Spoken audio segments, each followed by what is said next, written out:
Salvete omnes. The last lesson covered a lot of new material, so let's review a little. Do you remember what the following phrase means? Discipuli et discipulae in schola student.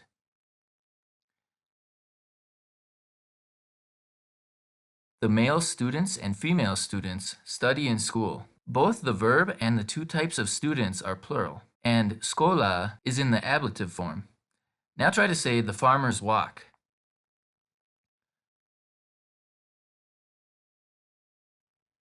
Agricolae ambulant. Did you put both words in plural form?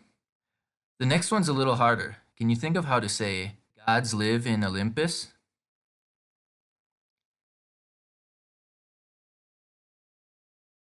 Dei in Olympo habitant. When the group is all men or mixed, we use the masculine plural form. But for example, if we're talking about a group that is all female, as in the female friends flee, we would say amicae fugitant. Can you remember the Latin word for to read? It conjugated a little bit differently than the other verbs. It was ego lego, and then tu legis, followed by legit. For the plural, we can't just add an n. We have to switch the vowel to u. So the poets read is poetae legunt. We learned 3 other verbs that conjugate like this. Can you recall them? The first is related to reading, because before you can read a letter, someone has to blank it. Say, the male students write a letter.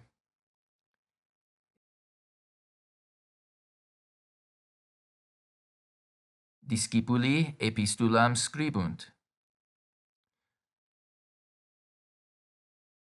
Try to remember that for reading and writing, we have it and unt. And the second was in the proverb we learned. He who teaches, say, the female students learn. Discipulae discunt. So of the verbs we've learned so far, the ones that are connected to studying, we have to study a little more. Reading, writing, learning. And the final verb is the other thing students often do. Drink. Say, the girls drink. Puellae bibunt. We is also a plural form and also gets its own conjugation. But it's really easy to remember because we walk is ambulamus. Do you see the connection? We, us. Ambulamus. Verbs conjugated in we form always end in mus. Say now, we walk into the forest. In silvam ambulamus. The Latin word for we is nos. Notice that we have tu ambulas and nos ambulamus. The vowel before s and mus is the same. Do you remember how to say you drink? Tu bibis. Say now, we drink in the forest, and this time use the word for we.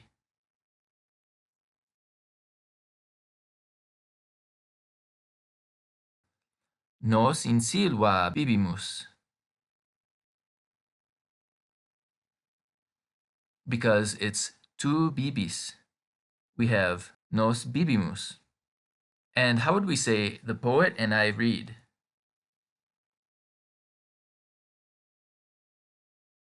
Poeta et ego legimus. Do you understand why we used legimus instead of legunt? Because the subject included ego. Via means road in Latin. We travel via road. And to deviate is to depart from the established course. Let's say now, the road is long. Via longa est. Now we'll change it to the plural form. Viae longae sunt. Every word changed form, but you expected that, right? Because both the adjective and the verb have to match the noun. And from this, we see that the plural of est is sunt, similar to scribunt and bibunt. We will see this word so much that you'll have no trouble remembering it, so don't worry. Let's learn another proverb. Omnes viae Romam ducunt. This first word means all. It is the plural form of omnis, which sometimes combines with words to make compounds like omnipotens, or all-powerful, and omnivorous, eats everything. And I'm sure you can guess the meaning of Roma. So in this sentence we have all roads and something to do with Rome. Do you recognize the proverb? All roads lead to Rome. So the verb ducunt means lead, just like an air duct leads air to each room. And to deduce is to bring to a conclusion. And think about the word discunt and legunt for a moment. How would we say the road leads to Rome?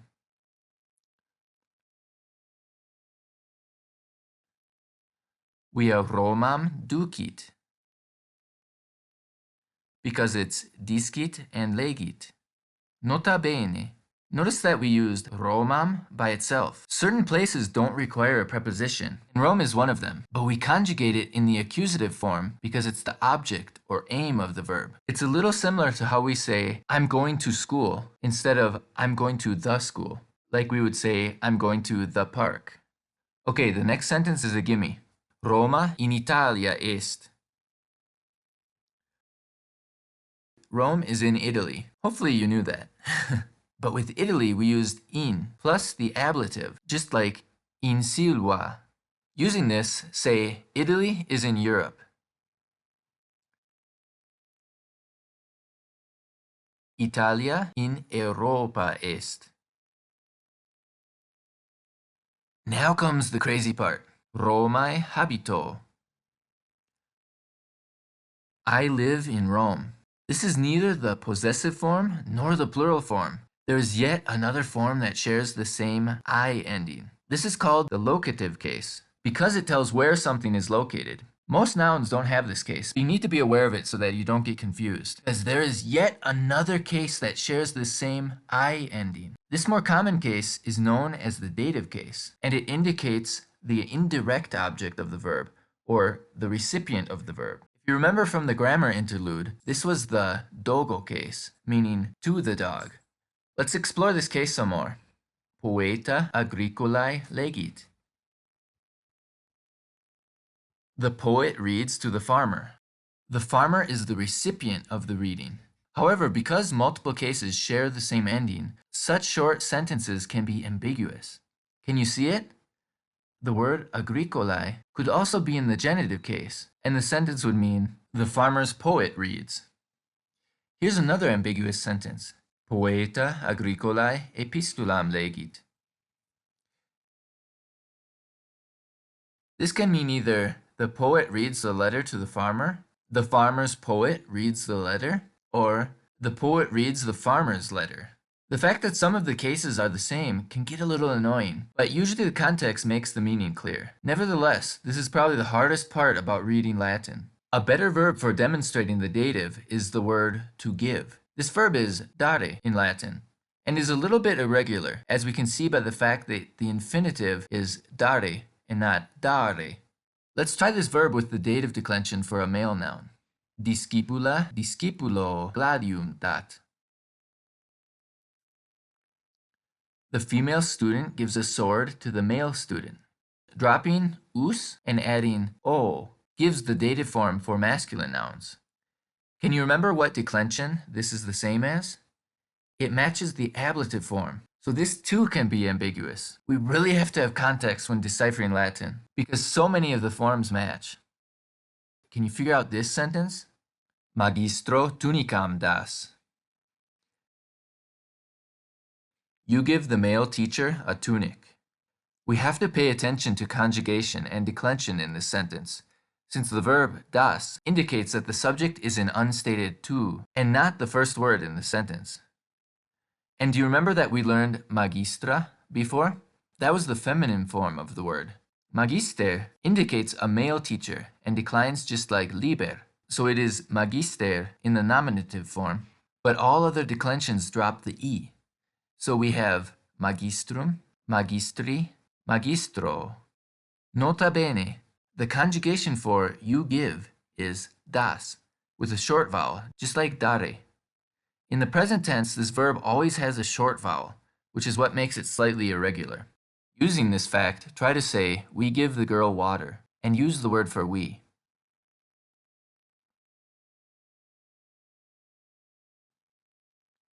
Nos puellae aquam damus.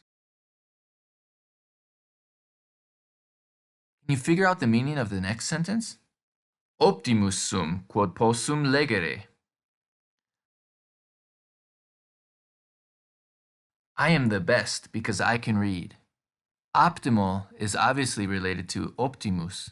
We just have to remove the al and add the Latin endings to use this word. How would you say this sentence if you're a woman?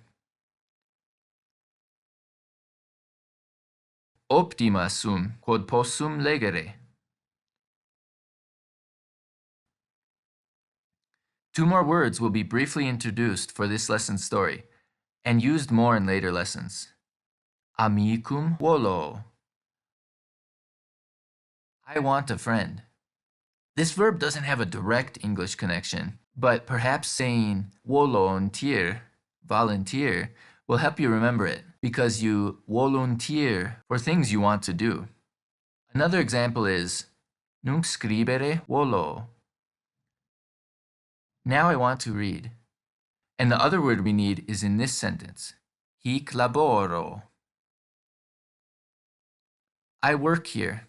Also, the various forms of the verb to be can also mean there is, there are, etc.